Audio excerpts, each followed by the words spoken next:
Hello, tech P S സിയുടെ പുതിയൊരു വീഡിയോയിലേക്ക് എല്ലാ ഉദ്യോഗാർത്ഥികൾക്കും സ്വാഗതം. KSEB വർക്കർ മസ്ദൂർ പരീക്ഷകൾക്ക് അപ്ലൈ ചെയ്തിട്ടുള്ള ഉദ്യോഗാർത്ഥികൾക്കായാണ് ഇന്ന് ഈ ഒരു വീഡിയോ ചെയ്തിരിക്കുന്നത്. നിങ്ങളെ വളരെ ഇമ്പോർട്ടൻ്റ് ആയിട്ടുള്ള ഒരു അപ്ഡേറ്റ് അറിയിക്കാനാണ് ഈ ഒരു വീഡിയോ ചെയ്തിരിക്കുന്നത്. അതായത് നമുക്കറിയാം, ഈ ഒരു പരീക്ഷയുടെ എക്സാം തീയതി പുറത്തു വന്നിട്ടുണ്ട്. അതിനെപ്പറ്റിയുള്ള ഡീറ്റെയിൽസ് എല്ലാം നമുക്ക് ചെക്ക് ചെയ്യാം. അപ്പോൾ ഈ ഒരു വീഡിയോയിലൂടെ നമ്മൾ പ്രധാനമായിട്ടും ചെയ്യാൻ പോകുന്നത്, ഈ പരീക്ഷകൾക്ക് അപ്ലൈ ചെയ്തിട്ടുള്ള ഉദ്യോഗാർത്ഥികൾ എത്ര പേരാണ് കൺഫർമേഷൻ കൊടുത്തിട്ടുള്ളത് എന്നാണ്. അതായത് ഓരോ ജില്ല തിരിച്ചുള്ള കൺഫർമേഷനുകളുടെ എണ്ണം, അവിടുത്തെ ടോട്ടൽ വേക്കൻസീസിൻ്റെ എണ്ണവും നമ്മൾ ഈ ഒരു വീഡിയോയിലൂടെ വിശദമായി പരിശോധിക്കാനായിട്ട് പോവുകയാണ്. ഓക്കെ, സോ നമുക്ക് അധികം വൈകാതെ നമുക്ക് നേരെ വീഡിയോയിലേക്ക് കിടക്കാം.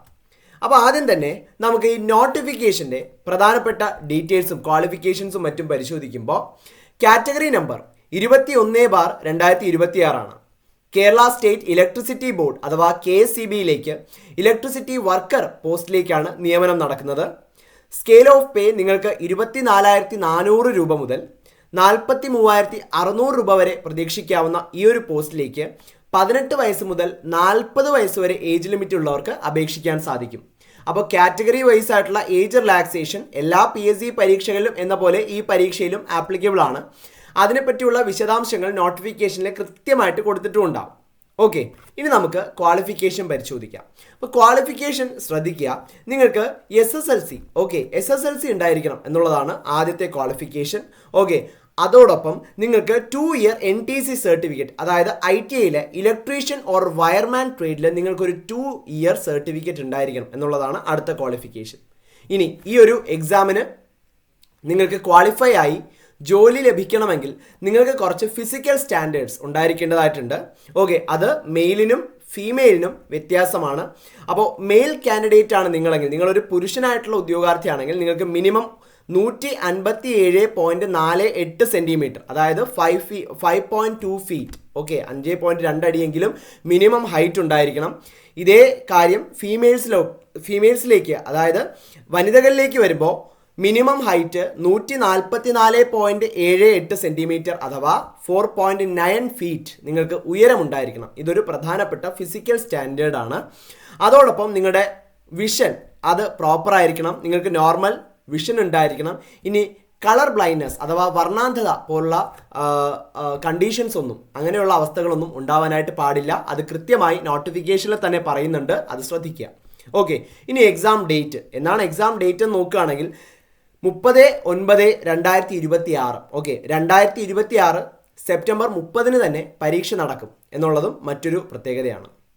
ഓക്കെ, അപ്പോൾ അതാണ് നോട്ടിഫിക്കേഷനെ സംബന്ധിച്ചിട്ടുള്ള പ്രധാനമായിട്ടുള്ള ഡീറ്റെയിൽസ് നമുക്ക് പരിശോധിക്കാനായിട്ടുള്ളത്. ഇനി നമ്മൾ നമ്മുടെ പ്രധാനപ്പെട്ട ഭാഗത്തേക്ക് കിടക്കുകയാണ്. അതായത് ഓരോ ജില്ല തിരിച്ചുള്ള ആപ്ലിക്കേഷൻസിൻ്റെ എണ്ണവും അവിടെ നൽകപ്പെട്ടിട്ടുള്ള കൺഫർമേഷനുകളുടെ എണ്ണവും അതോടൊപ്പം ടോട്ടൽ നമ്പർ ഓഫ് വേക്കൻസീസ്, ഇതുവരെ റിപ്പോർട്ട് ചെയ്തിട്ടുള്ള വേക്കൻസീസിൻ്റെ എണ്ണവുമാണ് നമ്മൾ ചെക്ക് ചെയ്യാനായിട്ട് പോകുന്നത്. ഓക്കെ, അപ്പോൾ എക്സാം തീയതി പുറത്ത് വന്നിട്ടേ ഉള്ളൂ, പരീക്ഷ പോലും നടന്നിട്ടില്ല. അപ്പോൾ പരീക്ഷ നടന്ന് റാങ്ക് ലിസ്റ്റ് പുറത്തു വരാൻ തീർച്ചയായിട്ടും കുറച്ച് സമയമെടുക്കും. ആ പുറത്തു വന്ന റാങ്ക് ലിസ്റ്റിന് 3 വർഷത്തെ കാലാവധി ഉണ്ടായിരിക്കും. അപ്പോൾ ഇനി വരാനിരിക്കുന്ന വേക്കൻസീസ് ഒന്നും ഇവിടെ അപ്ഡേറ്റ് ചെയ്തിട്ടില്ല, ഇനി വരാനിരിക്കുന്ന ഒഴിവുകളൊന്നും ഇവിടെ അപ്ഡേറ്റ് ചെയ്തിട്ടില്ല. ഇതുവരെയുള്ള വേക്കൻസീസ്, ഇതുവരെയുള്ള ഒഴിവുകളാണ് നിലവിലുള്ളത്. ഓക്കെ, അപ്പോൾ തീർച്ചയായിട്ടും 100% ഉറപ്പാണ്, ഇതിൽ നിന്നും നമ്പർ ഓഫ് വേക്കൻസീസ് ഒരുപാട് കൂടും. ഓക്കെ, അപ്പോൾ ജോലി കിട്ടാനുള്ള സാധ്യതയും അതിനനുസരിച്ച് കൂടും, അതൊന്നാമത്തെ കാര്യം. ഓക്കെ, ഇനി നമുക്ക് കൺഫർമേഷനിലേക്ക് വരാം. നോക്കൂ, ട്രിവാൻഡ്രം നമ്മൾ നോക്കുകയാണെങ്കിൽ 3486 കാൻഡിഡേറ്റ്സ് ആണ്, ഉദ്യോഗാർത്ഥികളാണ് അവിടെ അപ്ലൈ ചെയ്തിട്ടുള്ളത്. പക്ഷേ അതിൽ കൺഫർമേഷൻ കൊടുത്തിട്ടുള്ള കാൻഡിഡേറ്റ്സിൻ്റെ എണ്ണം 2993 ആണ്. ഓക്കെ, അപ്പോൾ കൺഫർമേഷൻ കൊടുത്തിട്ടുള്ള കാൻഡിഡേറ്റ്സിൻ്റെ എണ്ണം കുറഞ്ഞു. അപ്പോൾ നമ്മൾ വിചാരിക്കും നമ്മൾ ഇവരോടാണ് മത്സരിക്കാൻ പോകുന്നതെന്ന്. അങ്ങനെയല്ല, ഈ കൺഫർമേഷൻ കൊടുത്ത കാൻഡിഡേറ്റ്സ് ഒരു പക്ഷേ OMR എക്സാമിന് അപ്പിയർ ചെയ്യണമെന്നില്ല. അപ്പോൾ OMR എക്സാം എഴുതാനെത്തുന്ന ഉദ്യോഗാർത്ഥികളുടെ എണ്ണം വീണ്ടും കുറവായിരിക്കും. അതിൽ തന്നെ എത്ര പേര് സിലബസ് പൂർണ്ണമാക്കിയിട്ടുണ്ടാവും, എത്ര പേര് സിലബസ് പൂർണ്ണമായിട്ടും റിവിഷൻ ചെയ്തിട്ടുണ്ടാവും, എത്ര പേര് മൾട്ടിപ്പിൾ ചോയ്സ് ക്വസ്റ്റ്യൻസ് പ്രാക്ടീസ് ചെയ്തിട്ട് വന്നിട്ടുണ്ടാവും. ഓക്കെ, അപ്പോൾ അവരുടെയൊക്കെ നമ്പർ ഇനിയും കുറവായിരിക്കും. ക്ലിയർ? അങ്ങനെയാണെങ്കിൽ നമുക്ക് ആ ഒരു ചെറിയ ശതമാനം ഉദ്യോഗാർത്ഥികളോട് മാത്രം മത്സരിച്ചാൽ മതി. അപ്പോൾ ഇതല്ല നമ്മുടെ ശരിക്കുമുള്ള കോമ്പറ്റേറ്റേഴ്സിൻ്റെ എണ്ണം, ഇവരോടല്ല നമ്മൾ മത്സരിക്കുന്നത്, ആ ചെറിയൊരു ശതമാനം ഉദ്യോഗാർത്ഥികളോടാണ്. ഇനി ഈ ഒരു വേക്കൻസി പരിശോധിക്കുമ്പോൾ നമുക്ക് മനസ്സിലാവുന്നത് ധാരാളം വേക്കൻസീസും ഉണ്ട്. അപ്പോൾ കുറച്ച് സമയം, ഇനി മുതൽ ഉള്ള കുറച്ച് സമയങ്ങൾ നമ്മളൊന്ന് മാറ്റിവെക്കാനും ആത്മാർത്ഥതയോടെ നമ്മൾ പഠിക്കാൻ തയ്യാറാവുകയും ചെയ്യുകയാണെങ്കിൽ തീർച്ചയായിട്ടും നമുക്ക് ഈ ഒരു ജോലി കിട്ടുമെന്നുള്ള കാര്യത്തിൽ യാതൊരു സംശയവുമില്ല. ഓക്കെ, അപ്പോൾ ട്രിവാൻഡ്രത്ത് കൺഫർമേഷൻ കൊടുത്തിട്ടുള്ള ഉദ്യോഗാർത്ഥികളുടെ എണ്ണം 2993 നമ്പർ ഓഫ് വേക്കൻസീസ് പരിശോധിക്കുകയാണെങ്കിൽ 101 വേക്കൻസീസ് ആണ് നിലവിൽ റിപ്പോർട്ട് ചെയ്യപ്പെട്ടിട്ടുള്ളത്. ഇനിയും കൂടും. ഇതുപോലെ കൊല്ലത്ത് 1704 ഉദ്യോഗാർത്ഥികൾ അപ്ലൈ ചെയ്തു. അതിൽ തന്നെ കൺഫർമേഷൻ കൊടുത്തിട്ടുള്ള ഉദ്യോഗാർത്ഥികൾ 1404 49 വേക്കൻസീസ് ആണ് കൊല്ലത്ത് റിപ്പോർട്ട് ചെയ്തിട്ടുള്ളത്. പത്തനംതിട്ടയിലേക്ക് വരുമ്പോൾ 613 കാൻഡിഡേറ്റ്സ് അപ്ലൈ ചെയ്തു. അതിൽ 514 പേരും കൺഫർമേഷൻ നൽകി. 24 വേക്കൻസീസ് അവിടെയുണ്ട്. അപ്പോൾ അങ്ങനെ നോക്കുമ്പോൾ ഈ ഓരോ വേക്കൻസി ലിസ്റ്റ് നമ്മൾ പരിശോധിക്കുമ്പോൾ ഇപ്പോൾ ട്രിവാൻഡ്രത്ത് വേക്കൻസിയും കൺഫർമേഷനും വെച്ച് നോക്കുകയാണെങ്കിൽ തന്നെ നമുക്ക് 3% ചാൻസ് ഉണ്ട് നമുക്ക് അവിടെ ജോലി കിട്ടാനായിട്ട്. ഇനി കൺഫർമേഷൻ നൽകിയിട്ടുള്ള ഉദ്യോഗാർത്ഥികളിൽ നിന്നും വളരെ ചെറിയൊരു ശതമാനത്തോടാണ് നമ്മൾ മത്സരിക്കാനായിട്ട് പോകുന്നത്. ഓക്കെ, അപ്പോൾ നമുക്ക് ആ ജോലി കിട്ടാനുള്ള സാധ്യതയും അതിനനുസരിച്ച് കൂടുകയാണ്. ഇനി അടുത്ത ആലപ്പുഴയിലേക്ക് വരുമ്പോൾ 2306 പേര് അപ്ലൈ ചെയ്തിട്ടുള്ളതിൽ 1929 പേരാണ് കൺഫർമേഷൻ നൽകിയിട്ടുള്ളത്. 70ഓളം വേക്കൻസീസ് അവിടെ നിലവിൽ റിപ്പോർട്ട് ചെയ്തിട്ടുണ്ട്. കോട്ടയത്തേക്ക് വരുമ്പോൾ 1506 കാൻഡിഡേറ്റ്സ് അവിടെ അപ്ലൈ ചെയ്തിട്ടുണ്ട്. അതിൽ 1263 കാൻഡിഡേറ്റ്സ് കൺഫർമേഷനും നൽകിയിട്ടുണ്ട്. 64ഓളം വേക്കൻസീസ് ആണ് നിലവിൽ റിപ്പോർട്ട് ചെയ്തിട്ടുള്ളത്. ഇടുക്കിയിലേക്ക് വരുമ്പോൾ 1894 പേർ അപ്ലൈ ചെയ്തു. 1638 പേരാണ് ഇതുവരെ കൺഫർമേഷൻ നൽകിയിട്ടുള്ളത്. 96ഓളം വേക്കൻസീസ് അവിടെയുണ്ട്. എറണാകുളത്തേക്ക് വരുമ്പോൾ 3490 കാൻഡിഡേറ്റ്സ് അപ്ലൈ ചെയ്തിട്ടുള്ളതിൽ 2970ഓളം കാൻഡിഡേറ്റ്സ് കൺഫർമേഷൻ നൽകിയിട്ടുണ്ട്. 139ഓളം വേക്കൻസീസ് ആണ് എറണാകുളത്ത് റിപ്പോർട്ട് ചെയ്തിട്ടുള്ളത്. അവിടെ വേക്കൻസീസിൻ്റെ എണ്ണം കൂടുതലാണ്. അങ്ങനെയാണെങ്കിൽ ടോട്ടൽ ഇതുവരെ നമ്പർ ഓഫ് ആപ്ലിക്കൻസ് 15999 പേരായിരുന്നെങ്കിൽ അതിൽ 12711 പേര് മാത്രമേ എന്ത് ചെയ്തിട്ടുള്ളൂ, കൺഫർമേഷൻ നൽകിയിട്ടുള്ളൂ. ഇവരിൽ 543ഓളം വേക്കൻസീസ് ഇത്ര പേരിൽ നിന്നും സെലക്ട് ചെയ്യുന്നവർക്ക് തന്നെയുണ്ട്. ഓക്കെ, ഇനി അടുത്തത് ബാക്കിയുള്ള ഡിസ്ട്രിക്റ്റിൽ നോക്കുമ്പോൾ തൃശ്ശൂരാണ്. തൃശ്ശൂർ 2274ഓളം പേര് അപ്ലൈ ചെയ്തിട്ടുള്ളതിൽ 1899 പേരാണ് കൺഫർമേഷൻ നൽകിയിട്ടുള്ളത്. 62ഓളം വേക്കൻസീസ് ആണ് അവിടെ നിലവിലുള്ളത്. പാലക്കാട് 2603 കാൻഡിഡേറ്റ്സ് അപ്ലൈ ചെയ്തിട്ടുള്ളതിൽ 2232 പേരും കൺഫർമേഷൻ നൽകിയിട്ടുണ്ട്. 68ഓളം വേക്കൻസീസ് ആണ് അവിടെയുള്ളത്.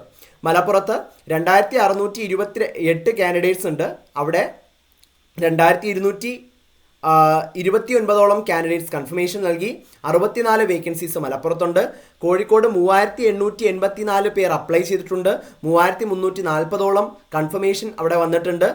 117ഓളം വേക്കൻസീസ് ആണ് ഇതുവരെ കോഴിക്കോട് റിപ്പോർട്ട് ചെയ്തിട്ടുള്ളത്. അത്യാവശ്യം വേക്കൻസീസ് ഉണ്ട്, പക്ഷേ നമ്പർ ഓഫ് കാൻഡിഡേറ്റ്സും കൂടുതലാണ്. വയനാട് 518 പേർ അപ്ലൈ ചെയ്തിട്ടുണ്ട്. അതിൽ 422 പേർ കൺഫർമേഷൻ നൽകിയിട്ടുണ്ട്. അതിൽ നിന്ന് 26ഓളം പേർക്ക് വേക്കൻസി ഉണ്ട്. ഓക്കെ, ഇനി അടുത്തത് കണ്ണൂരാണ്. 1719 പേർ അപ്ലൈ ചെയ്തു. 1446 പേർക്ക് കൺഫർമേഷൻ നൽകിയിട്ടുണ്ട്. 73ഓളം വേക്കൻസീസ് ആണ് കണ്ണൂരുള്ളത്. കാസർഗോഡ് 738 പേർ അപ്ലൈ ചെയ്തതിൽ 638 പേരും കൺഫർമേഷൻ നൽകിയിട്ടുണ്ട്. 32ഓളം വേക്കൻസീസ് ഉണ്ട്. ഇങ്ങനെ ആകെ നോക്കുകയാണെങ്കിൽ 29,363 കാൻഡിഡേറ്റ്സ് അപ്ലൈ ചെയ്തിട്ടുണ്ട്. അതിൽ 24,917ഓളം കാൻഡിഡേറ്റ്സ് ആണ് കൺഫർമേഷൻ നൽകിയിട്ടുള്ളത്.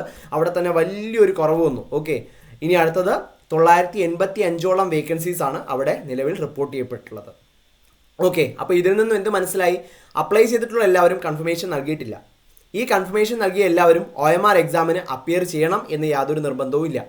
അതിൽ തന്നെ എല്ലാവരും സിലബസ് കവർ ചെയ്യണമെന്നില്ല. അപ്പോൾ അങ്ങനെയുള്ള ധാരാളം ഫാക്ടേഴ്സ് നമ്മൾ വരുമ്പോൾ കൃത്യമായിട്ട് പഠിച്ചിട്ട് ഈ ഒരു എക്സാം എഴുതുന്നവർക്ക് ജോലി കിട്ടാനുള്ള സാധ്യത വളരെ വളരെ വളരെ കൂടുതലാണ്. ഓക്കെ, വളരെ അനായാസം നിങ്ങൾക്ക് ഈ ജോലി സ്വന്തമാക്കാനും സാധിക്കും. ഓക്കെ, അപ്പോൾ നമുക്ക് എന്തൊക്കെയാണ് ഇവിടെ പഠിക്കേണ്ടതായിട്ടുള്ളത് അത് നമുക്ക് നോക്കാം. നമുക്ക് ഇനി പഠിച്ചാലും മതിയാവും. അപ്പോൾ എന്തൊക്കെയാണ് പഠിക്കേണ്ടത്? ഇലക്ട്രിസിറ്റിയുടെ കുറച്ച് ബേസിക്സ് അറിഞ്ഞിരിക്കുക.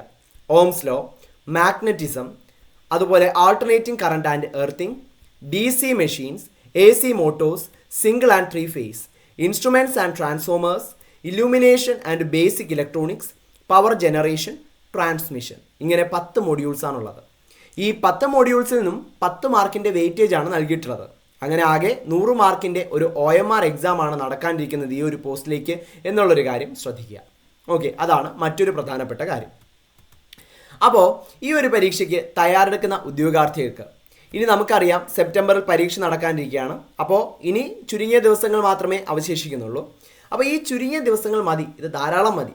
ഓരോ ദിവസവും നമുക്ക് കുറച്ച് സമയം മാറ്റിവെച്ച് കഴിഞ്ഞാൽ വളരെ അനായാസം നമുക്ക് റാങ്ക് ലിസ്റ്റിൽ ഇടം നേടാനും ഈ ജോലി ഉറപ്പിക്കാനും സാധിക്കും. അതിനായി ടെക് PSC നിങ്ങളെ സഹായിക്കാം. അതിനായിട്ട് electricity worker mazdoor in KSEB crash batch ആരംഭിച്ചിരിക്കുകയാണ്. ഓക്കെ, അപ്പോൾ ഈ ഒരു ബാച്ചിൻ്റെ പ്രത്യേകതകൾ എന്ന് പറയുന്നത് നമ്മുടെ സിലബസ് കണ്ടല്ലോ, വളരെ ബേസിക് ആയിട്ടുള്ള കുറച്ച് കാര്യങ്ങളാണ് സിലബസിലുള്ളത്. അപ്പോൾ ആ സിലബസിനെ ബേസ് ചെയ്തിട്ടുള്ള പൂർണ്ണമായിട്ടുള്ള റെക്കോർഡഡ് ക്ലാസ്സസ് നിങ്ങൾക്ക് ഈ ഒരു കോഴ്സിലൂടെ ലഭിക്കും. അതോടൊപ്പം ചെറിയ ക്യാപ്സ്യൂൾ നോട്ട്സുകൾ, നിങ്ങൾക്ക് എളുപ്പം ഫോളോ ചെയ്യാൻ പറ്റുന്ന രീതിയിലുള്ള ചെറിയ ക്യാപ്സ്യൂൾ നോട്ട്സുകളും മറ്റ് സ്റ്റഡി മെറ്റീരിയലുകളും ഡൗൺലോഡ് ചെയ്യാൻ കഴിയുന്ന PDF ഫോർമാറ്റിൽ നിങ്ങൾക്ക് ലഭിക്കും. നിങ്ങൾക്ക് എന്ത് സംശയം വന്നാലും ആ ഡൗട്ട് ക്ലിയറൻസിനും മെൻറ്റർഷിപ്പിനുമുള്ള അവസരങ്ങൾ തീർച്ചയായിട്ടും ഉണ്ടായിരിക്കും. 3000-ഓളം മൾട്ടിപ്പിൾ ചോയ്സ് ക്വസ്റ്റ്യൻസ്, പരീക്ഷയ്ക്ക് ചോദിക്കുന്ന രീതിയിലുള്ള മൾട്ടിപ്പിൾ ചോയ്സ് ക്വസ്റ്റ്യൻസ് അറ്റൻഡ് ചെയ്യാനുള്ള അവസരങ്ങളും ഡീറ്റെയിൽഡ് എക്സ്പ്ലനേഷനോട് കൂടിയ മൾട്ടിപ്പിൾ ചോയ്സ് ക്വസ്റ്റ്യൻസ് പ്രാക്ടീസ് ചെയ്യാനുള്ള അവസരങ്ങളും ഈ ഒരു കോഴ്സിലൂടെ ലഭിക്കും. 20ഓളം മോഡൽ എക്സാമുകൾ അറ്റൻഡ് ചെയ്യാനുള്ള അവസരങ്ങളും ലഭിക്കും. ഈ ഒരു കോഴ്സിൻ്റെ കോഴ്സ് വാലിഡിറ്റി, എക്സാം എന്നാണോ അന്ന് വരെയും ഈ ഒരു കോഴ്സിന് വാലിഡിറ്റിയും ഉണ്ടായിരിക്കും. ഓക്കെ, അപ്പോൾ അത്രയുമാണ് ഈ ഒരു കോഴ്സിൻ്റെ പ്രധാനപ്പെട്ട സവിശേഷതകൾ എന്ന് പറയുന്നത്. ഇത്രയും സവിശേഷതകളോട് കൂടിയ ഈ ഒരു പാക്കേജ് നിങ്ങൾക്ക് വെറും 999 എന്ന പ്രൈസ് റേഞ്ചിൽ സ്വന്തമാക്കാനും സാധിക്കും. ഓക്കെ, സോ എത്രയും പെട്ടെന്ന് തന്നെ ഈ ഒരു കോഴ്സിലേക്ക് ജോയിൻ ചെയ്യേണ്ടവർ ജോയിൻ ചെയ്തോളൂ. ഈ ഒരു കോഴ്സിനെ പറ്റിയുള്ള എന്തെങ്കിലും സംശയങ്ങൾ ദൂരീകരിക്കുന്നതിനും അതോടൊപ്പം അഡ്മിഷൻ നേടുന്നതിനുമായിട്ട് നിങ്ങൾക്ക് സ്ക്രീനിൻ്റെ താഴെ കാണുന്ന നമ്പറിൽ ഞങ്ങളെ കോൺടാക്റ്റ് ചെയ്യാവുന്നതാണ്. അതോടൊപ്പം ടെക് PSCയുടെ ആപ്പ് നിങ്ങൾക്ക് ഡൗൺലോഡ് ചെയ്യാവുന്നതാണ്. അത് ആൻഡ്രോയിഡിലും iOSലും ലഭ്യമാണ്. ഈ ഒരു പരീക്ഷയ്ക്ക് തയ്യാറെടുക്കുന്ന എല്ലാ ഉദ്യോഗാർത്ഥികൾക്കും ടെക് PSCയുടെ വിജയാശംസകളും അറിയിക്കുകയാണ്. താങ്ക്